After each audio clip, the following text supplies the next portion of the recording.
acknowledge Dr. Chimamadi's financial assistance and uncommon interest to ensure that this seminar today is a huge success. Sir, may the Lord continue to bless you, protect you, and replenish your pockets.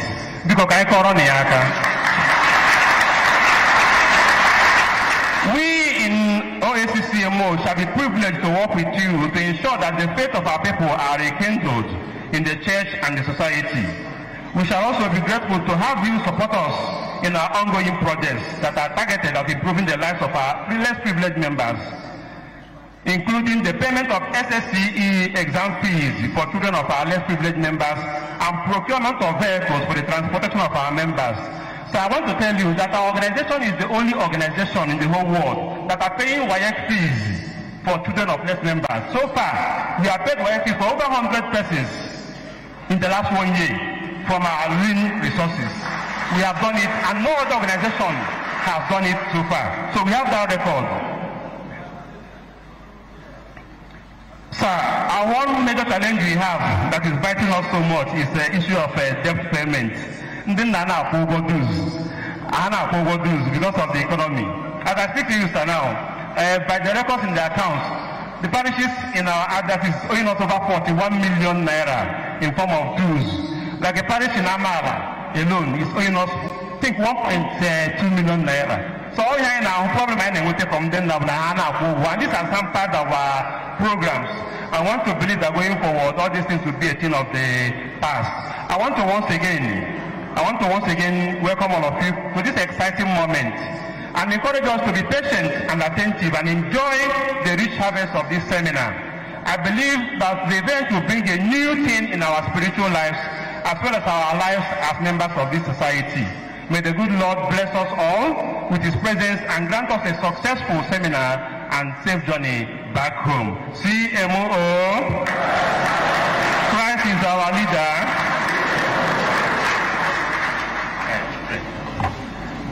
I want to thank the President for that wonderful address. Please, can we give a good round of applause? Please. Good one. Without wasting much of our time, and I want to invite our keynote speaker of today's seminar, who is no other person than Dr.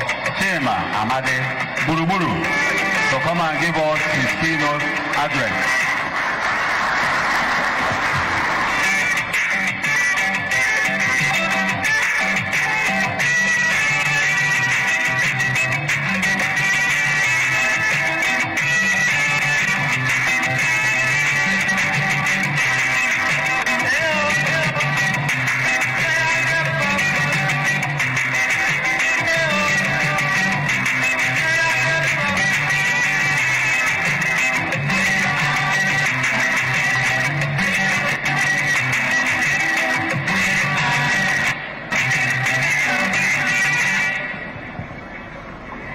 Who remember that song?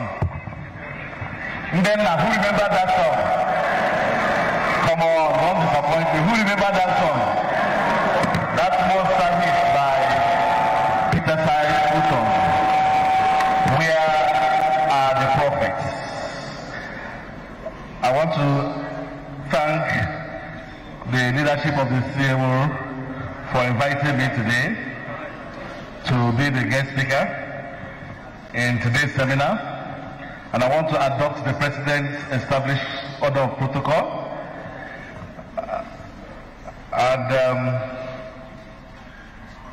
We're going to be taking off. I've been told that the theme of this year's seminar is deepening the faith of Catholic men in the year of Jubilee, and therefore I've also added a corollary to say that my own something under the main theme is where are the prophets? And that is the reason why the media welcomed us with that song, where are the prophets? Now, this lecture is going to be different. Usually, I like to, speak extempore. But but because I want to make sure that I'm not misunderstood,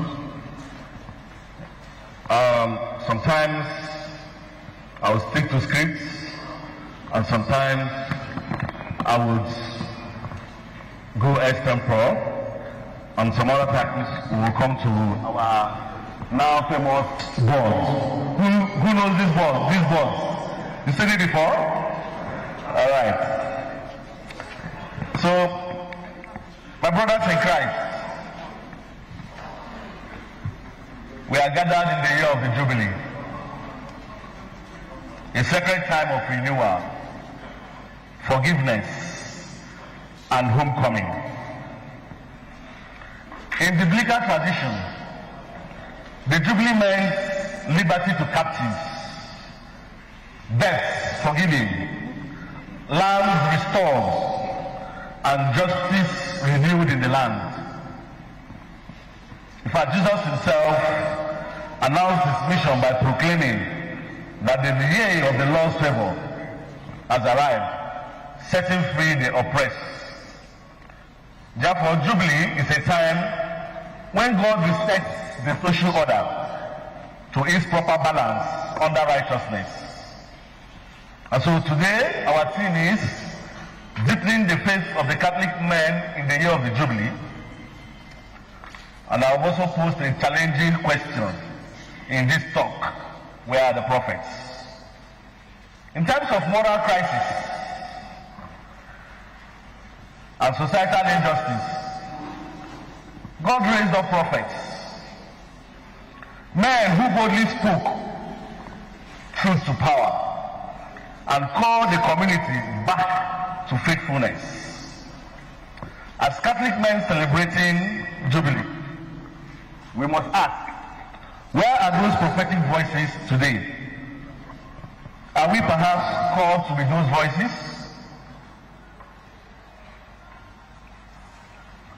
So this is how the lecture will proceed. I'm going to establish a prophetic and theological foundation for the question, and then I will use local examples of our state to deepen the theological, and prophetic foundation that has led to the question.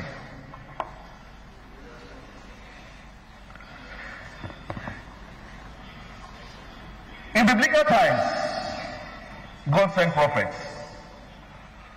These prophets were armed with nothing but faith and a fiery sense of justice to confront kings and elites.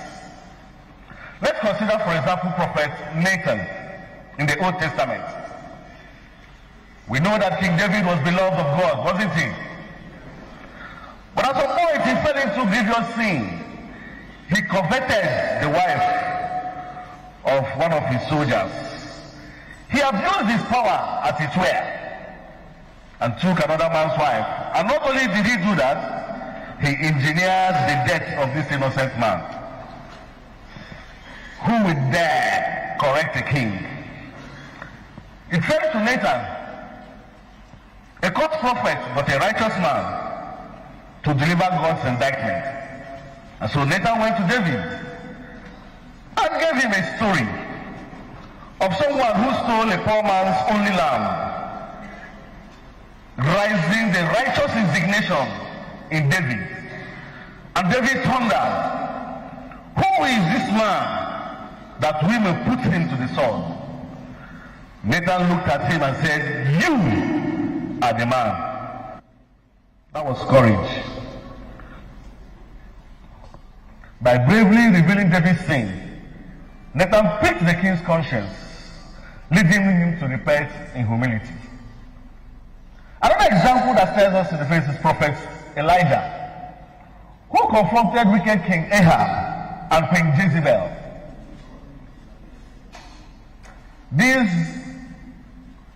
This king and his queen had orchestrated the murder of Naboth to steal his vineyard.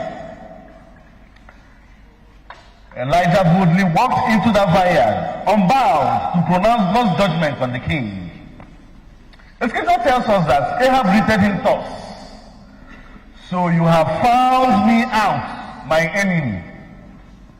Imagine when a ruler calls you his enemy.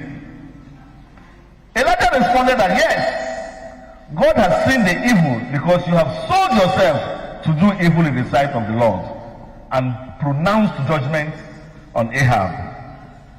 That judgment led to the annihilation of the lineage of Ahab. We can talk about prophet John the Baptist, described as the greatest prophet of all times, who spoke hard truths.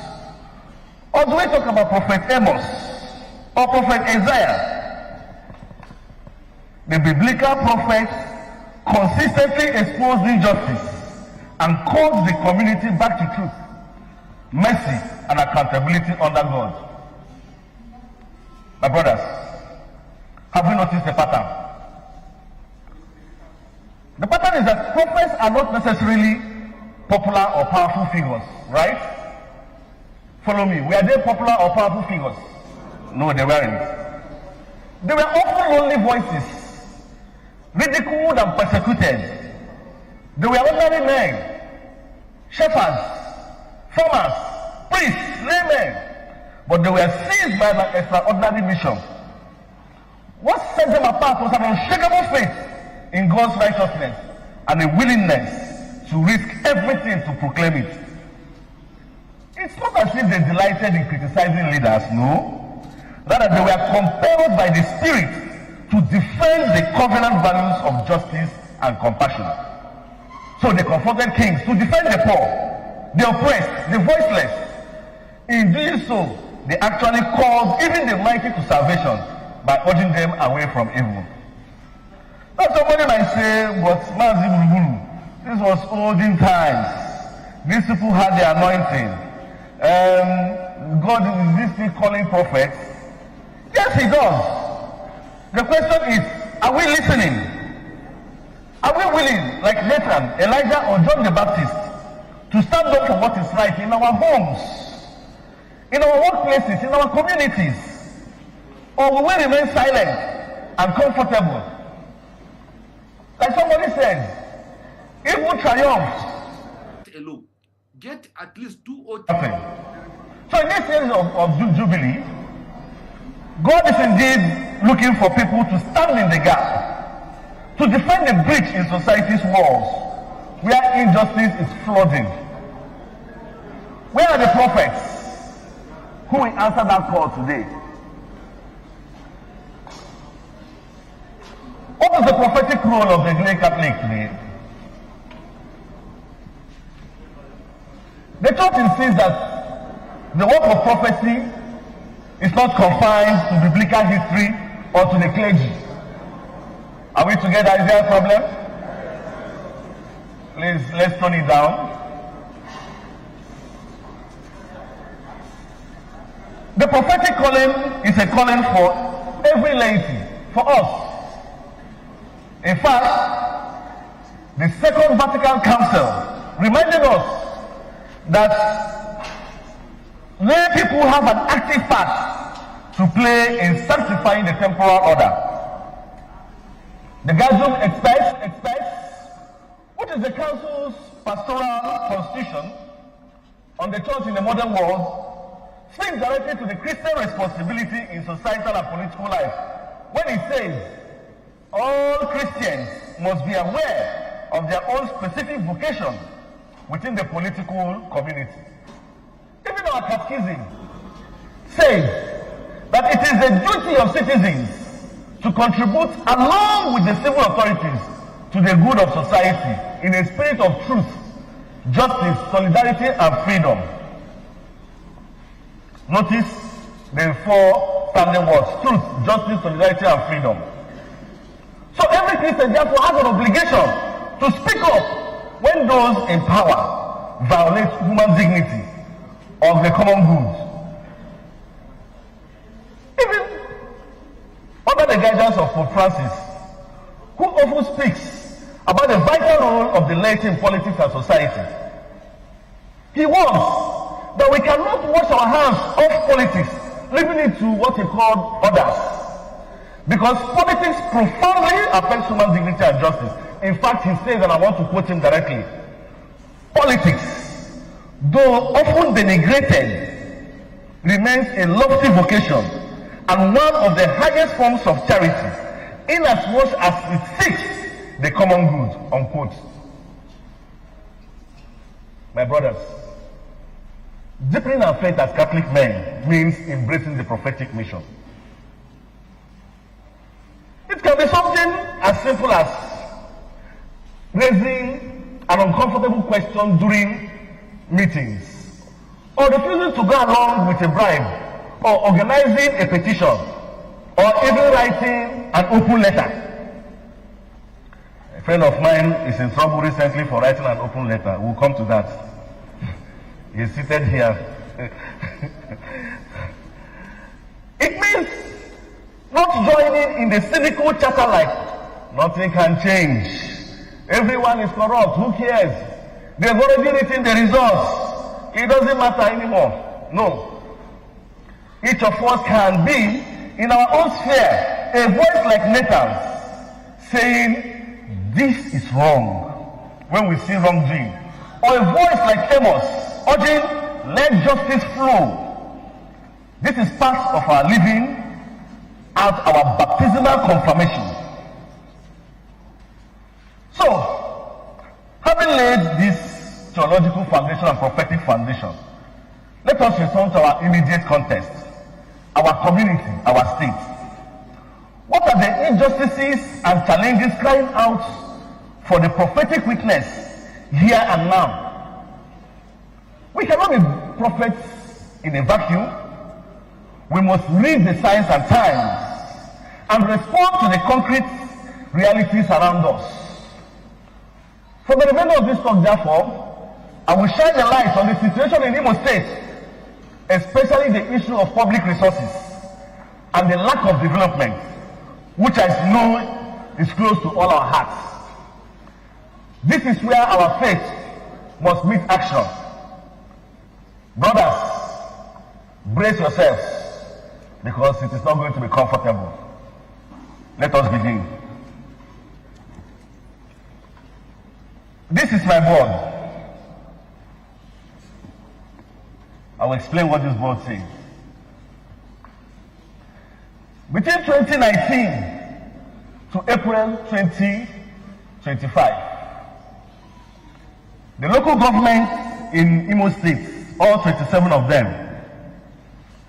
have collected an estimated federal allocation of 370 billion naira, 2019 to 2025, April. Out of this 370 billion naira, this does not include internally generated revenue. Let us keep that constant and assume that they didn't raise anything for the internally generated revenue. Let us also assume that each local government paid salaries and overheads with about 20% of that amount. That will give you 297 billion naira accounting to the 27 local governments in Imo State. It therefore means that the average allocation for each local government in Imo State is about 14 billion between 2019 to 2025 estimate average. Like I said, we accounted for salaries per local government. So, the average for each local government is about 3 billion naira. From 2019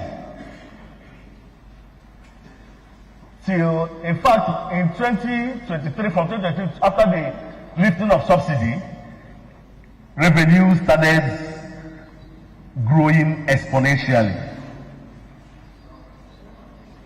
Of these local governments, the highest local government that received the highest is Mbitoli local government of about 17 billion, and the lowest is Nkweri local government of about 11 billion. Ngobala about 13 billion. Now, my brothers, let's imagine. Follow me on a ride. We have transparency reports of this data. I'm going to give every one of you this document. You can see, look for your local government and know what your local government has collected. With this kind of money, people have argued that these local governments should be awash with developments. In fact, let me explain to you what you can do with these monies. Let's take Mbitoli, for example. In Mbitoli, if you account for inflation and adjust for inflation, Mbitoli can be an educational and healthcare hub. Mbitoli can build 40 primary healthcare centers, world standard. Mbitoli can build 25 world standard primary schools, complete with everything, state of the art. Mbitoli can construct 70 kilometers of roads, all tarred, not grading, tarred, 70 kilometers of roads. And this calculation is using 70 million per kilometer. For the primary healthcare center, at 200 million per primary healthcare center, you can achieve this.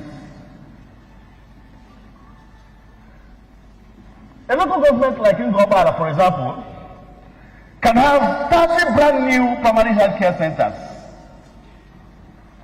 It can have 20 modern 6-room classrooms, modern, standard. It can also have, 50-kilometer roads, all tarred. Owerri East and Obo can build 25 primary healthcare centers.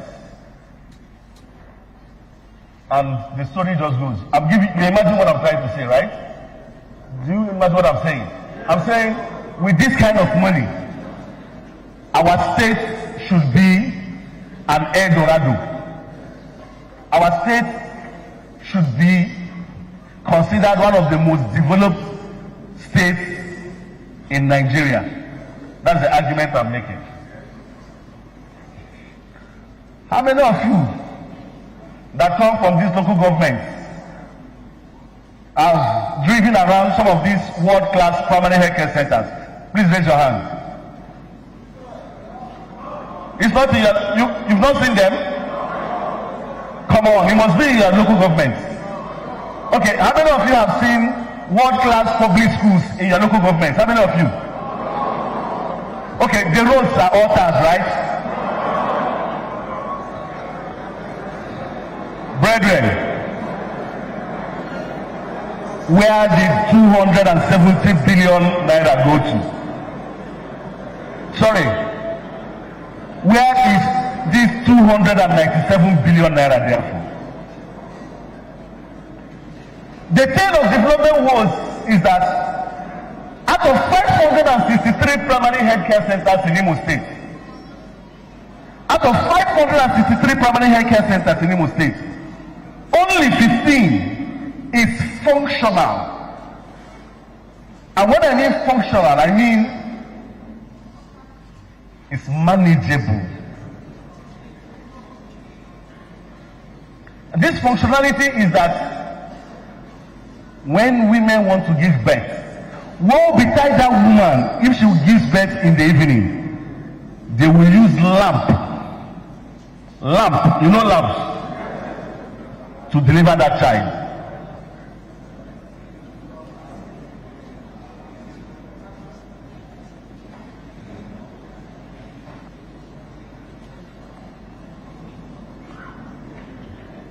Let us take Ngobala, for example. Ngobala local government.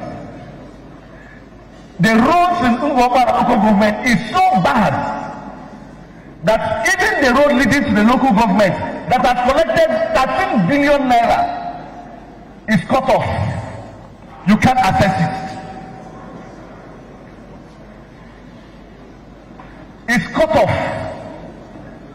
Many of the local government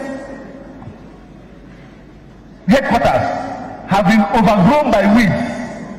Am I making sense? And yet, each of these local governments has collected a minimum of 11 billion and a maximum of 17 billion in the last 5 years or 6.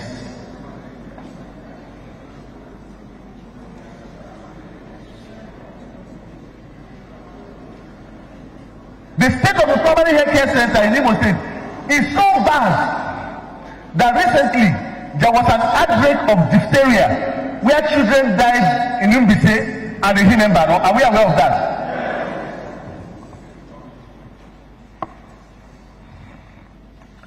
And yet,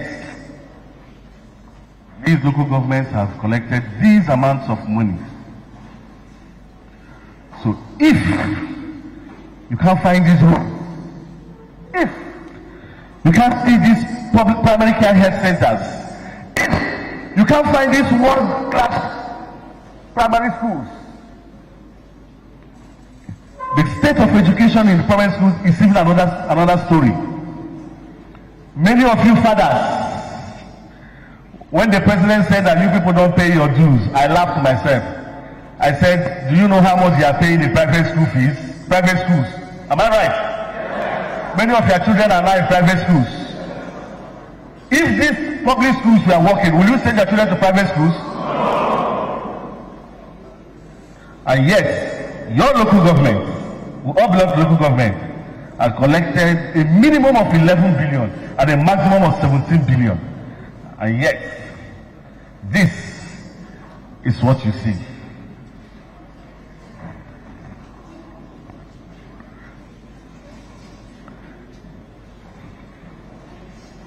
Let that sink. The Constitution says that security in the local government is the responsibility of the local government chairman. Right? As I speak to you, about 6 local governments in Imo State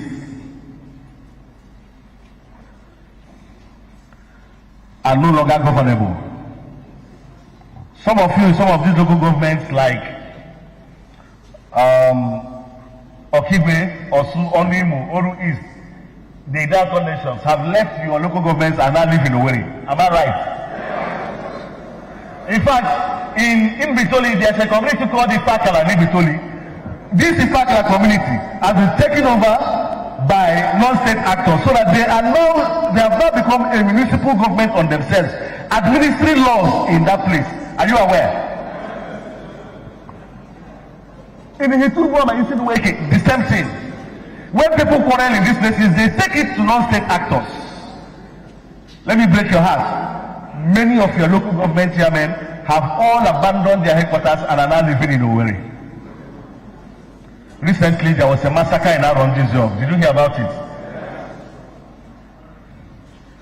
It took the state government 11 days before the state government could acknowledge that 22 of its citizens were massacred, many of them children, in Archdiocesan. As I speak to you, no government official, no local government official has gone to visit those families.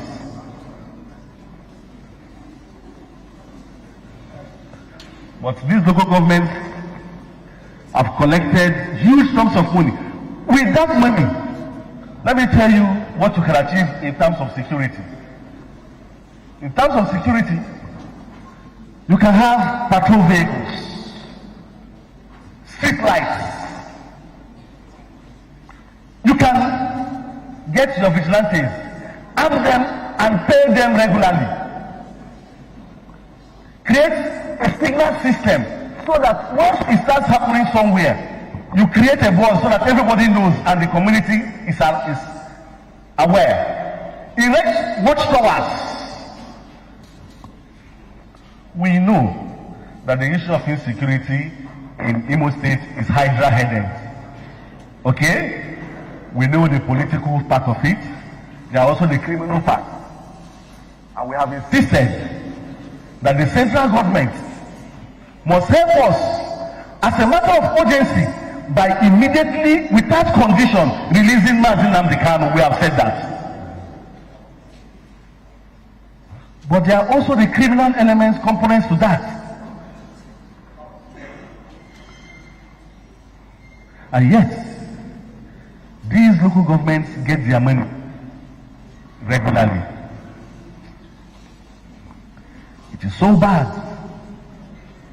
that rather than come and provide succor to your people, those who lead us will rather be in different parts of the country waving flags.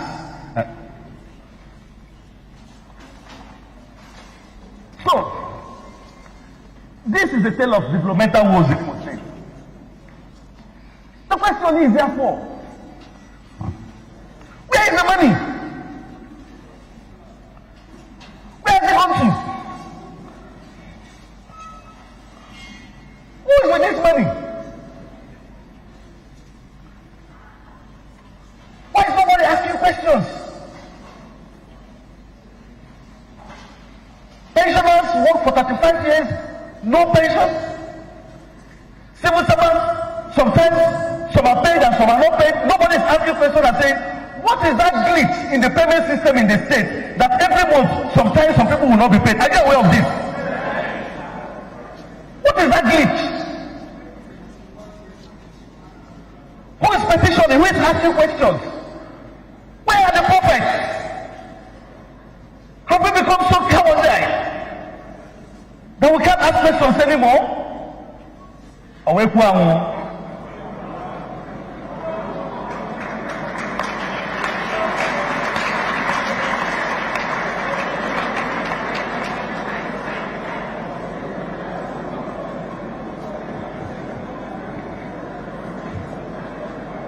Rather than addressing the message, they have resorted to addressing the messengers.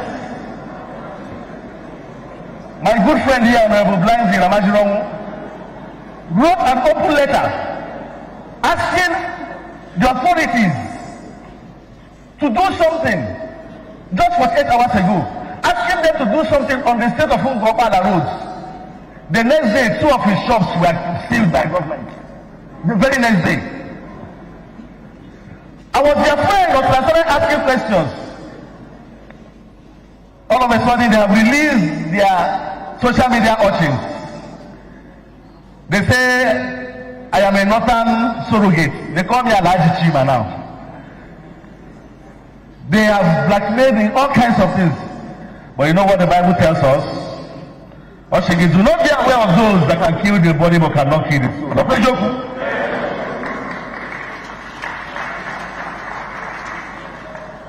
We receive about 6 threats to our lives every day.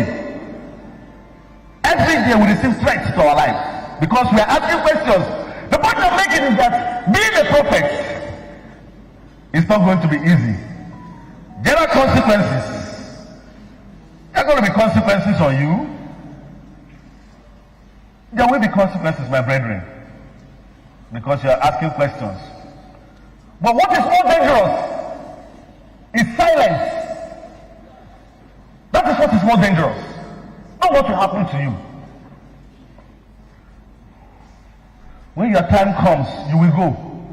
But if it's not your time, when him and him again,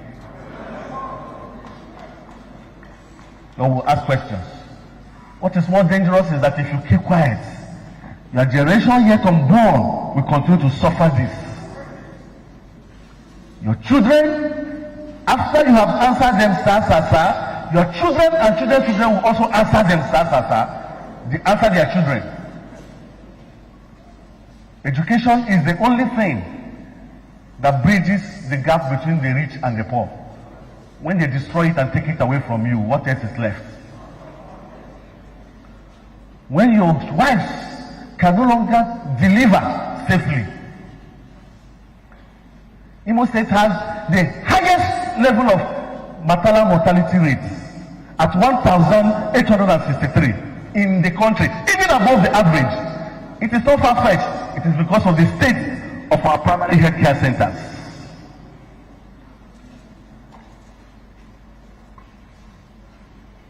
And nobody is asking, where is this money?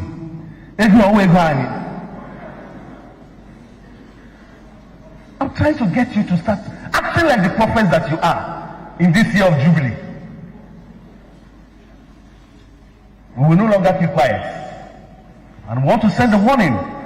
Everyone that has been a local government chairman, whether elected, whether sole administrator or whatever nomenclature, in the last 6 years and the remaining 3, get ready, because the day of reckoning is coming. You will ask, you will be brought to question to account for the people's money.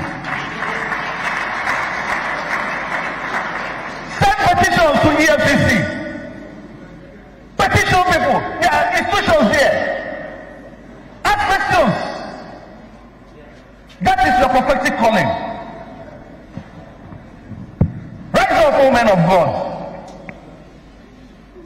Be the modern prophets. My brothers, the responsibility lies with us as much as everyone. We are fathers, sons, workers, taxpayers, voters. Many of us are influential in various spheres. We cannot leave this fight to someone else. As baptized Catholics, we are the hands and feet of Christ on earth and the voice of Christ's truth in our communities. If we don't speak up against injustice in Imo State, who will? The scripture shows that when the people of God cry out against evil, God moves. When the fall silence, corruption festers. Proverbs 31:8-9 exhorts us. Speak out for those who cannot speak. Defend the rights of the poor and needy. Our poor and needy are not voiceless, but their voices are often ignored. We must amplify them.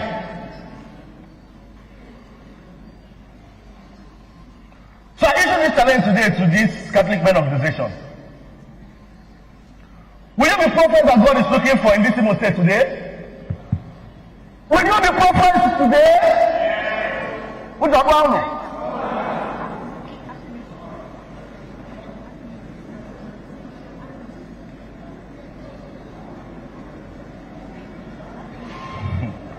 Like I said, being a prophet will cost us. Let's not kid ourselves. It will invite backlash. You will be labeled a troublemaker. You will risk relationships. Some of our friends no longer call us for their birthdays anymore. They no longer call us for their wedding ceremonies anymore. Some of them, when we walk into occasions, they walk out because they don't want to be seen as being with these troublemakers. But we don't care. Remember the prophets of old. They suffered much, but God vindicated them in the end. More importantly, their courage saved lives and souls. If we truly love God and neighbor, how can we remain silent when lies and injustice prevail? The Catechism in 2238 says, voicing just criticism can be not only a right but a duty. In practice, this means that if we see funds being misappropriated in our parish project, we speak. If we see public budget without public interest, we ask questions. If a contractor does a shoddy work on a road, we report it and insist on correction. Use the tools of democracy and social advocacy that are available. Write petitions, hold peaceful demonstrations, lead prayer processions for good governance. Engage your legislators. Bring these issues into parish meetings and the association synods. The church should not shy away from discussing them as they affect human dignity. We must always ground our activities in prayer and virtue. The prophets, though they pray fervently for their people, that they pray 3 times a day, even at the risk of his life. Jeremiah went for Jerusalem. We too must pray for our leaders. Yes, including those who have wronged our people, that God should touch their heart, give them a heart of compassion, and convert them. We must also pray for courage. We need courage. And the question therefore is, but Mazi, who will lead us? Who will girls. My brothers, as I begin to conclude, I ask, where are the prophets? The answer, my brothers and my friends, is here amongst us. Here in this very room, in this Catholic Men organization, prophets are here. We may not wear camel hair or call fire to come down from heaven. But if we speak truth, if we act justly, and if we walk humbly with our God, then we are prophets. Let our actions make people to say, like you have told me, Mr. President, that this is the highest congregation of responsible men. We want people to say, these Catholic men, they are fearless in standing for what is right. Not for our own glory, but so that through our witness, others may see our good works and give glory to our Father in heaven. My brothers, the prophet of old are watching. Let it not be said that in our own time, God could not find anyone to speak. Rather, let it be known that we stood up, that we were not found wanting. We will be the voice for justice, the hands for service, the feet to go the extra mile. We will be our brother's keeper. We will not be afraid. The Lord will go before us. And somebody said, but Mazi, who will lead us? Who will go for us? Like Isaiah, I say, here I am, send me. Ladies and gentlemen, my name is Dr. Chimamani. Thank you for listening.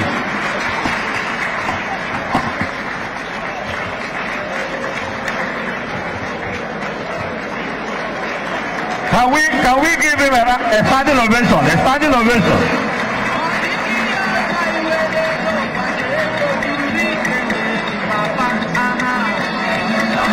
That's a wonderful keynote address. You can do more than that. Clap for him, please. Clap for him.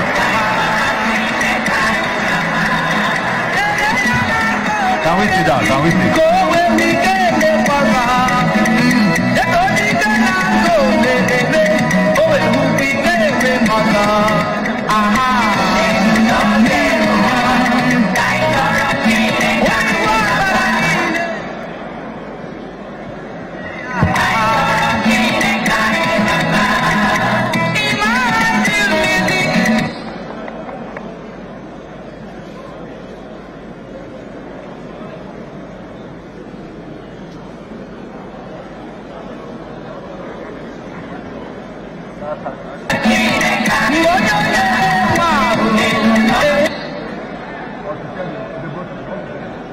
Please continue to clap. Continue.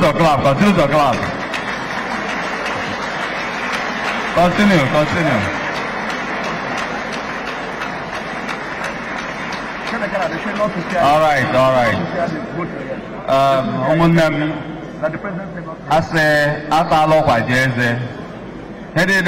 Our brother, all he was saying today, be good prophets. Be good prophets. Speak out and voice out the truth at any point in time. Now, we are going to invite two persons who will ask him questions. One person from the floor, our president, who will ask a question based on the topic going on today. Our able president, let me give you the mic. CMO, are you enjoying it? If you are enjoying it, let us clap for God. Thank you. I enjoyed it. My name was Toga Job and I have to get out in your custody. Say is that my advice. It is certain that Indian and whoever are men that are responsible and also active in the society. They are not unaware of what is happening in the state and in the country as a whole. But you have a problem. So, when I was saying my address, I talked about the number of people that are here. But if you observe, more people are still coming. You now ask yourself, what is the challenge? So, some of them that left a place like Obukofia in Ebema by 7 o'clock may not have arrived up till now. Why? Because of bad roads. Somebody will leave his house at Eziosu in Uguta to come here for a meeting. It will take him 4 hours and sometimes 8,000 naira just cost of transportation. We are not happy about it. When I talked about owing us debt in levies, it's not as if they don't want to pay. But I want to tell you, in some churches in Imo State here, they don't go to church because of insecurity. I've made personal efforts to reach out to some of them in these communities, but I discovered that some of them cannot even gather in their parishes to worship God because of one form of insecurity or the other. Let me go straight to my question. What you have said here, like I said, is not unaware, but sometimes, even when we choose to make a difference, we are challenged by the inactivity of state institutions, and it has hampered results in our choices. Let me be clearer. We are not campaigning for election yet. Election time has not come. But in the previous periods, you will make up your mind to go and cast your vote in order to perform your constitutional duty. At the end of the day, your result will not count. I think that is where we will start to work, ensuring that our state institutions work and work very well for us. That is the only way we can have this change we are talking about. And that is the only time we can be good prophets. Because a prophet will do his own, then I think state institutions will also do their own. So I want to ask you, in such circumstances, sir, what is going to be the solution? Thank you. Thank you very much.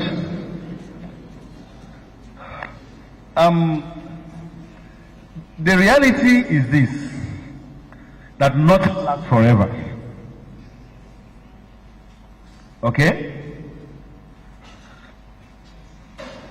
Somebody might today be the all in all.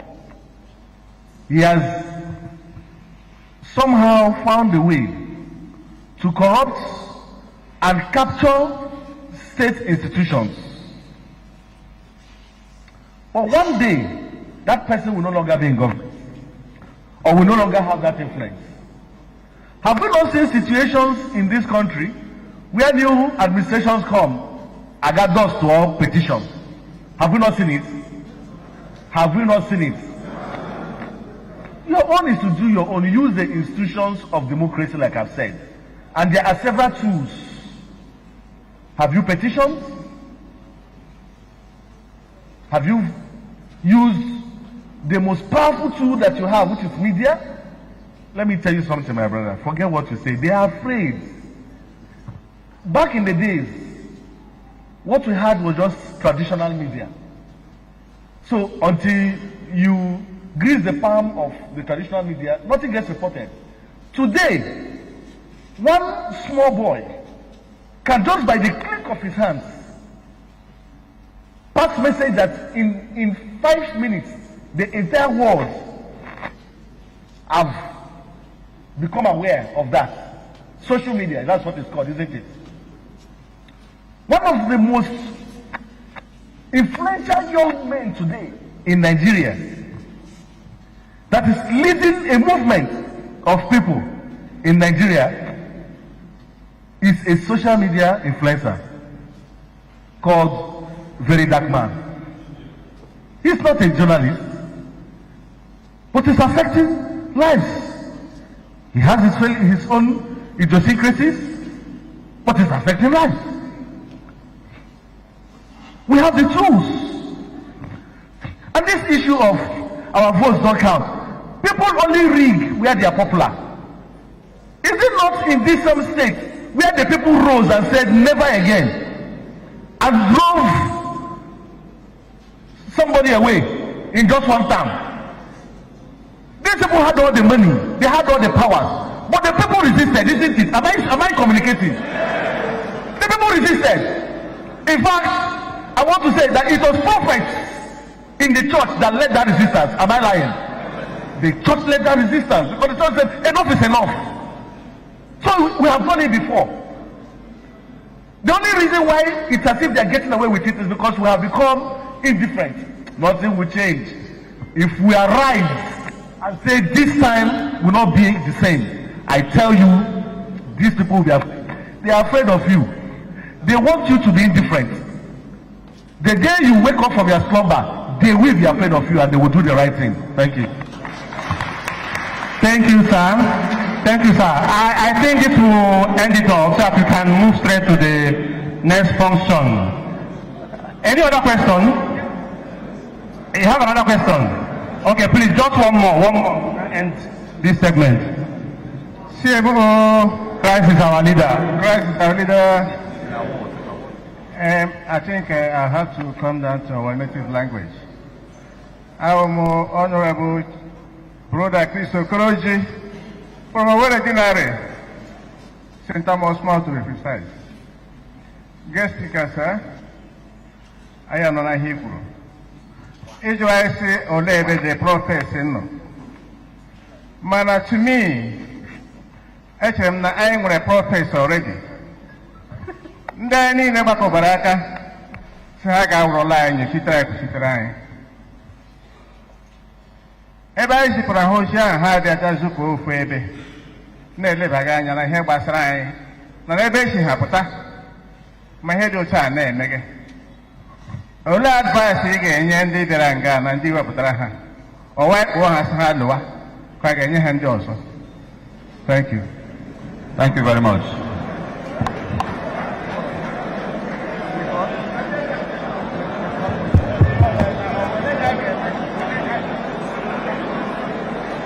Thank you so much. Because we are on live TV, I will answer the question. What our brother has just asked me is that what about those that we have sent to represent us in one way or the other, and they are not doing well? That he's proposing that should we institute the process of recall or what? Am I right? Let me tell you something, my brother. What you have going on in Nigeria is a criminal gang. Nigeria is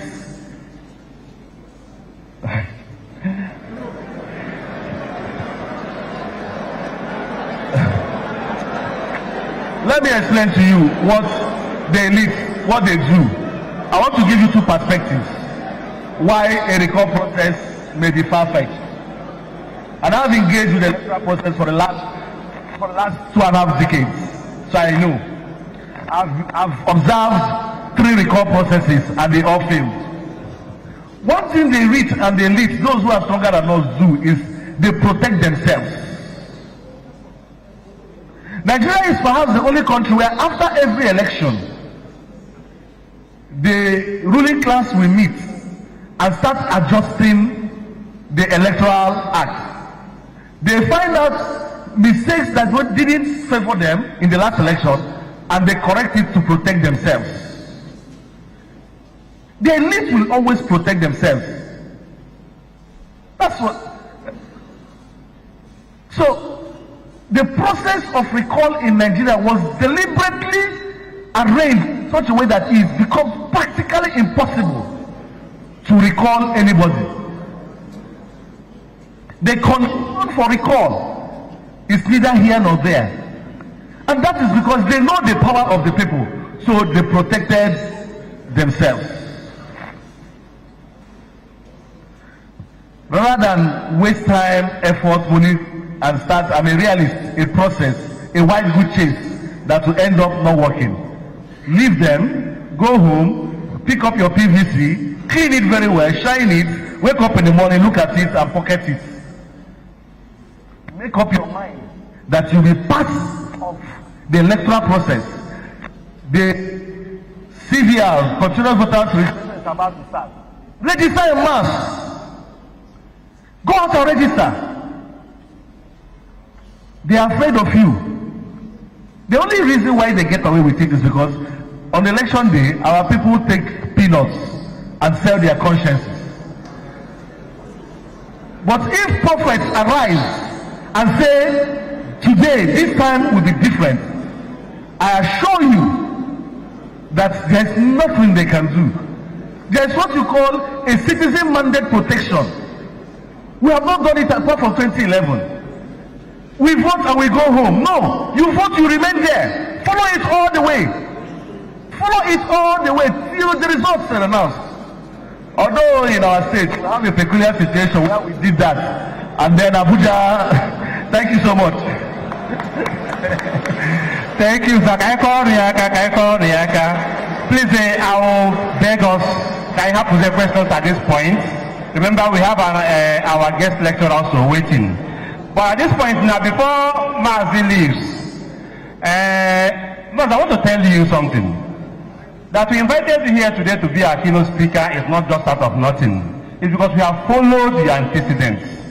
We have followed what you have done in different communities. I even Imo State. It comes to any by where we are coming from, and where community in Imo State now being represented here today. So we have known what you are doing. And that is why we have chosen today, this special day, that we are going to give you an award. It is not an ordinary award, let me be clear. We have our statutory awards in Kunoma, but today, we want to give him an award that befits what he is doing for the society, for humanity.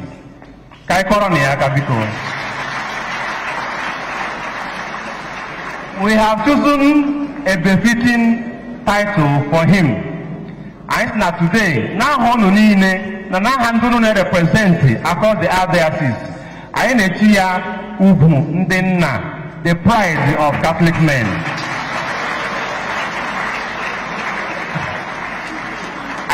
Among my rumo, Eguputa, Iheji Maraya. That's why I will now call upon Honorable Chief Emma Buka Iwu to please come forward and read his citation before the chaplain will present the award to him. Ma, I think I'll quote an good translation again. Thank you.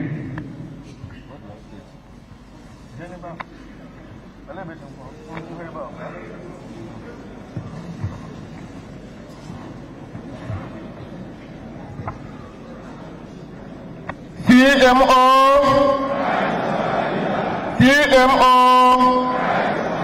Christ is our leader. The profile of our distinguished personality today, Dr. Chima Matthew Amadi Mazi Buruburu. Dr. Chima Matthew Amadi, also called Mazi Buruburu, is a respected Nigerian scholar, researcher, advocate for good governance, entrepreneur, and philanthropist who has made noteworthy advancements in the fields of political science, economics, and developmental studies. Dr. Amadi has made significant contributions to the field of political science, economics, and development studies. His commitment to promoting accountability and transparency in governance has earned him recognition and accolades nationally and internationally.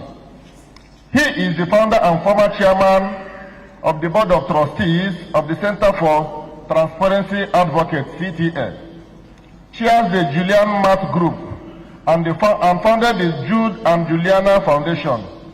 In 2023, he was recognized as the Social Crusader of the Year by the New Telegraph newspapers. And in 2024, he was honored as the Imo State Man of the Year. Please, can we clap for him? Early life and education. Born in Kano, Nigeria, Dr. Amadi grew up amidst religious tensions that forced his family to relocate to southeastern Nigeria. He completed his secondary education in Imo State and pursued a bachelor's degree in human nutrition from University of Ibadan, where he also served as Secretary General of the Students' Union, sparking his interest in governance and transparency. Dr. Amadi's academic journey is extensive, including multiple master's degrees from institutions such as the London School of Economics and Political Science, University College London, and University of Ibadan. His fields of study span comparative public policy, political science, and economics. Currently, he is pursuing a doctoral fellowship at the University of Warwick, focusing on democratic theory and security studies. Can we clap for him, please? Personal experience. As the founder and former chairman, board of trustees of the Center for Transparency Advocacy, Dr. Amadi, in advocating for transparency and good governance. Prior to this, he served as a senior program manager at Partners for Electoral Reform, where he played a crucial role in promoting fair elections in Nigeria. His early career also includes serving as Secretary General of the Sheikh Musa Yaradua Memorial Association, contributing to civic and voter education projects, advocacy, research, and publications. Dr. Amadi's research and advocacy focus on governance, accountability, and elections in Nigeria. He has published works like 2019 Elections in Nigeria, The Clear and Present Dangers, and has presented papers at various conferences addressing development ideologies, gender politics, and democratic processes, philanthropy, and awards. Through his Jude and Juliana Foundation, Dr. Amadi has supported his community in Imo State, offering scholarships and business capital to Nigerian youths.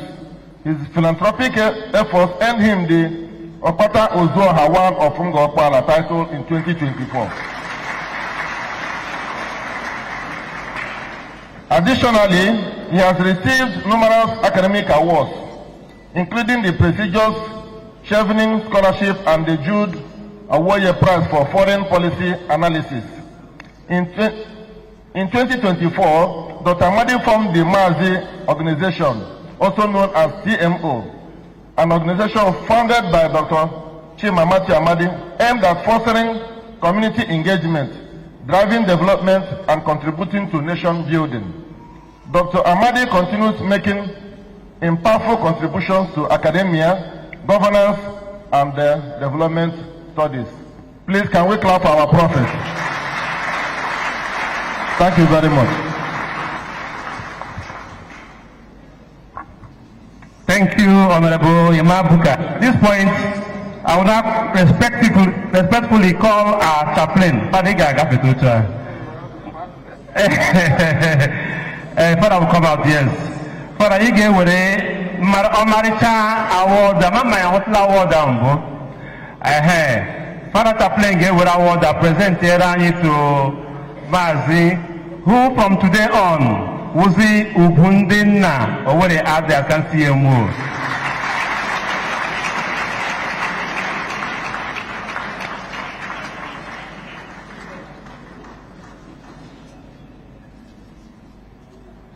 Thank you. Father Ngabwa, Mazi, Iga Prode. I'm not in Shita. Maza Mammy Nanibu. Okay.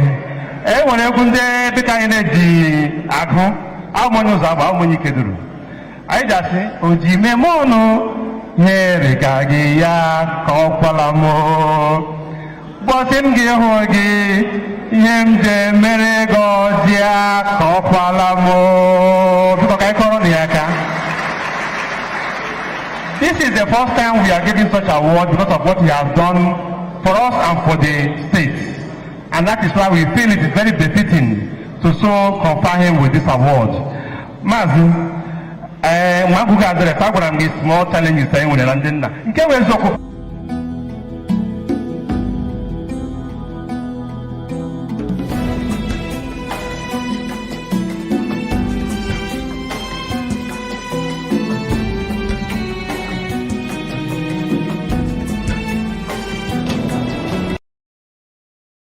From the lead presenter, a very renowned economist, someone from outside who has judged the Arise agenda in the last 2 years. Ladies and gentlemen, please, if your hands are not busy, please put them together as we welcome Professor Christopher Ekong as he accepts to come forward for the lead presentation